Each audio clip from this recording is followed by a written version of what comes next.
geçti kulağıma muğam.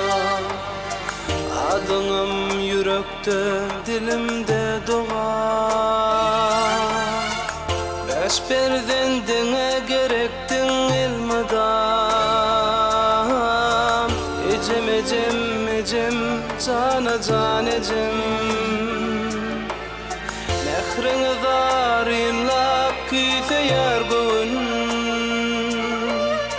Seni günlerime düştüle düğün. Yaş bilen seni yatlayan bugün. Ecem ecem ecem cana can ecem. Bir yaşım dama dama yazdım ece sana sana. Geceleri sessiz ağlar hasretli yettim dala. Bir yaşım dama dama yazdım ece sana sana.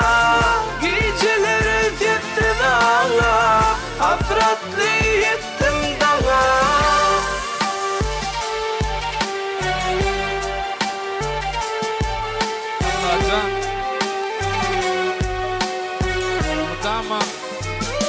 Canına sağ olsun. Aynı ödelenimizin yatan yeri yahut cahil cennet olsun Allah can. Cahil cennet olsun.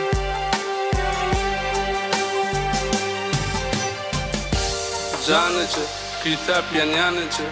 Gündüz geceler seni yatlayanıcı. Ayırman gözümü yoluna bağlayanıcı.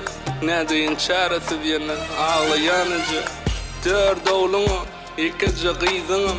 Bağlanı darinlap ayrılık sadını. Şanı pesilen şanı yaşanıdır. Dünya ödül şanur vasfını yazı. Seyrettim atmanı bizden juda uzak. Kankamıra dağımız yer küyse ya yürük. Sen gerek diyer aynı ödül sen gerek. Sensiz günün doğuvam batışı biderek. 2019 iyunun aman miri gara yere bağlı sığım. Yürekte sen diri ağladı yas edip. Özgün şehirçesi gözümdeki yaşınım dinmen damar ençesi. Yedi erkek doğanın yekecek pamıgı. Kıynandırdı olları ömrünüm şeyle azlığı. Besedin Ezrail almağın yakinlarım. Doğansız ağır düşe geçmek yolun kıyınların. 56 yaşında ayrılığı dözmedim.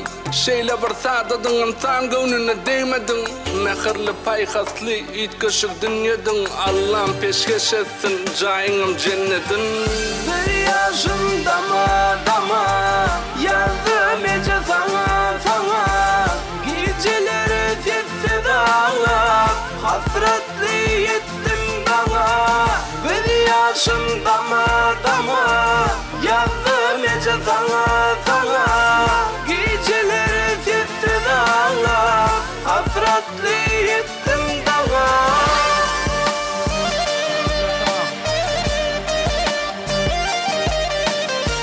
Allah'tan soyumu soyulasın. Aramda giretin. Aynı ödelenimizin yatan yeri yatı cahil cennet olsun Allah can. Cahil cennet olsun.